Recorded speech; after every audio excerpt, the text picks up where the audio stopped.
Shalom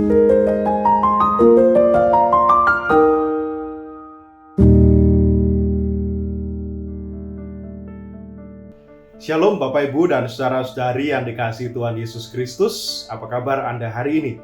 Dimanapun Anda berada, saya berharap Anda selalu dalam keadaan yang baik. Dan sangat senang saya kembali bisa menyapa Anda melalui program Sapaan Gembala GKI Manyar.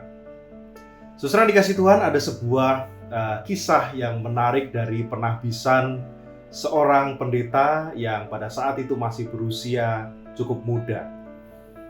Dan di akhir ibadah penahbisan, para penatua gereja atau majelis jemaat memberikan sebuah hadiah simbolis kepada rekan pendeta yang baru saja ditahbiskan ini.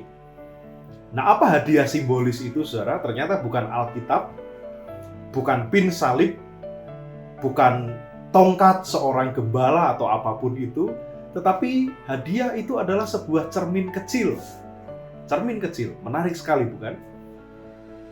Semua umat yang menyaksikan prosesi penyerahan hadiah itu kemudian tertawa kecil karena hadiahnya dibuka di depan umat. Dan umat tahu itu cermin yang kecil. Mungkin mereka berpikir, umat berpikir, apakah ini adalah sebuah candaan dan lain sebagainya. Kenapa hadiahnya cermin yang kecil? Tetapi kemudian di dalam sambutannya, Ketua Majelis Jemaat menjelaskan apa arti dari hadiah simbolis itu. Beliau mengatakan di dalam sambutannya, kami atau majelis jemaat memberikan cermin kecil ini supaya Anda selalu ingat, sebelum Anda berdiri untuk mengajar orang lain, sebelum Anda berkhotbah dari mimbar atau menasehati umat, lihatlah dulu wajah Anda sendiri. Lihatlah dulu hati Anda sendiri.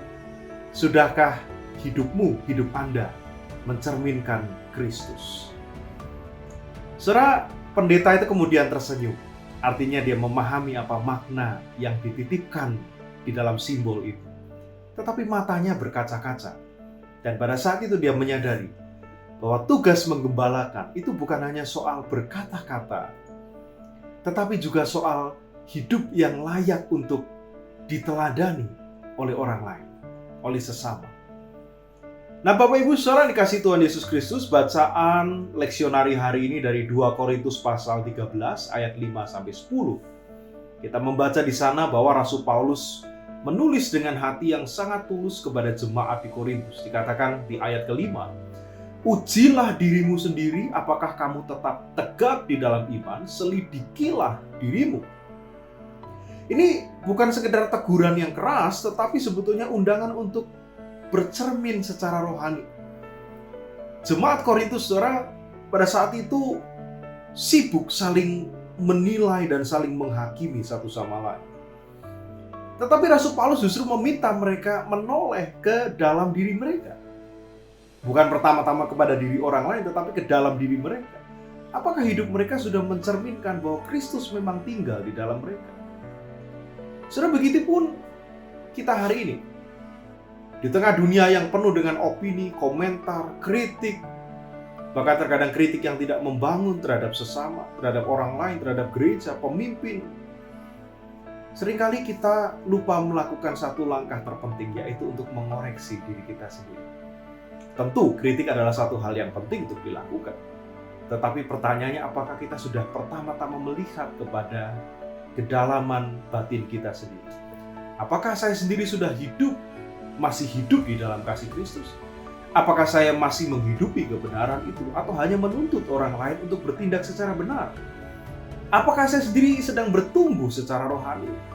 Ataukah saya seringkali masih terjebak di dalam kebiasaan saya yang lama yang sulit untuk ditinggalkan? Saudara, cermin rohani kita tentu bukan cermin kecil dalam arti harafiah, tetapi cermin rohani kita adalah firman Tuhan. Dan ketika kita bercermin dengan jujur, Tuhan tidak menghakimi kita, tetapi Ia ingin memulihkan kita. Maka Paulus mengatakan di ayat yang ke-7, kami berdoa kepada Allah supaya kamu tidak berbuat yang jahat. Tuhan ingin kita bertumbuh menjadi dewasa.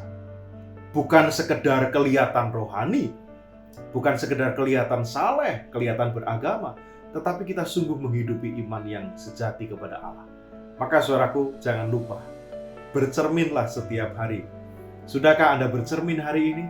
Jangan tunggu sampai kita gagal atau jatuh untuk menyadari hal yang paling penting ini. Ujilah diri kita, karena di sanalah awal dari pertumbuhan yang sejati. Salam.